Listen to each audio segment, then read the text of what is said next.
সময় ছিল যখন আকাশ জুড়ে ভেসে বেড়াতো দোয়েল, বুলবুলি, সুইচোরা আর বাদুড়ের ঝাঁক। তারা শুধু গান গাইতো না, ফসলের মাঠ রক্ষা করত, পোকামাকড় খেয়ে কৃষকের খরচ বাঁচাতো। কিন্তু এখন সেই আকাশ যেন ধীরে ধীরে নীরব হয়ে যাচ্ছে, কারণ প্রতিদিন শত শত পাখি আটকা পড়ে মরে যাচ্ছে ফুলের বাগানে টাঙানো কারেন্ট জালে ঝুলে একটার পর একটা। আমাদের এই উপকূলে সুন্দরবন লাগোয়া, সেখানে আমরা দেখি যে অনেক বন্যপ্রাণী, অনেক পাখি যে আমাদের যেগুলো এখন হারিয়েও যাচ্ছে, সেইগুলো আমরা এখন প্রায় দেখি যে এক ধরনের ফাঁদ পেতে মানুষই করে যে কৃষিতে সামান্য কারেন্ট জাল দিয়ে তারা এই পাখিগুলা মারা পড়ে। তা আমরা প্রায় এইগুলা দেখার পর প্রতিবাদ করি, কিন্তু তাতে হয় না।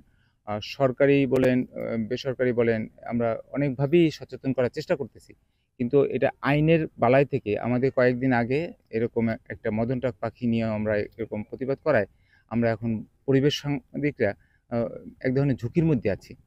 তো এগুলো আমরা চাই যে মহলে যে সেটা করা হচ্ছে, আইনটা আরো সচল করাও এবং আইনের পরিবর্তন আনা। সব মশার বিরুদ্ধে সুরক্ষা দিতে এলো বসুন্ধরা এক্সট্রিম অ্যারোসল, মশার বিরুদ্ধে এক্সট্রিম সুরক্ষা।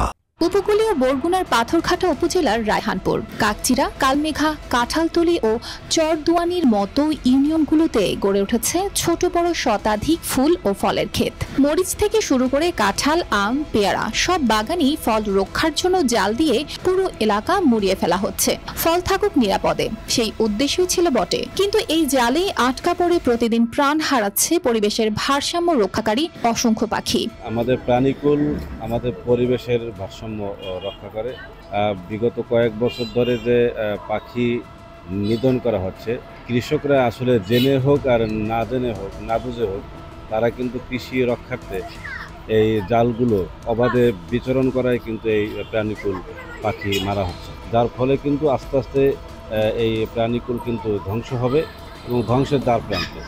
এক্ষেত্রে আমাদের প্রান্তিক পর্যায়ে বিশেষ করে এই কৃষকদের সচেতনতা বৃদ্ধি জরুরি।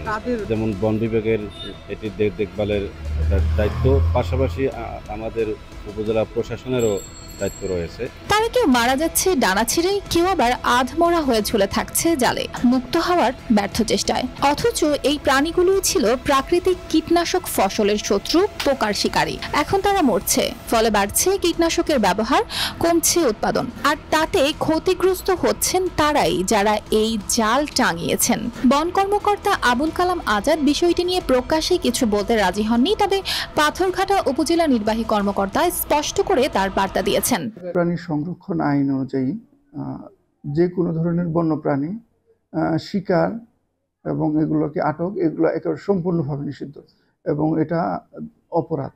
তো এই ধরনের কোনো কর্মকাণ্ড যদি কেউ কোথাও পরিচালনা করেন, সেই বিষয়ে আমরা কঠোরভাবে দমন করব এবং একই সাথে এদের বিরুদ্ধে আমরা আইনগত ব্যবস্থা গ্রহণ করব। এই প্রতিদিনই নীরব গণহত্যা থামানো না গেলে শুধু পাখি নয়, ধ্বংস হবে এক একটা পরিবেশ, এক একটা কৃষি অর্থনীতি।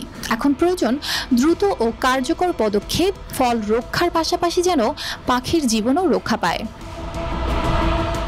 News desk, RTV।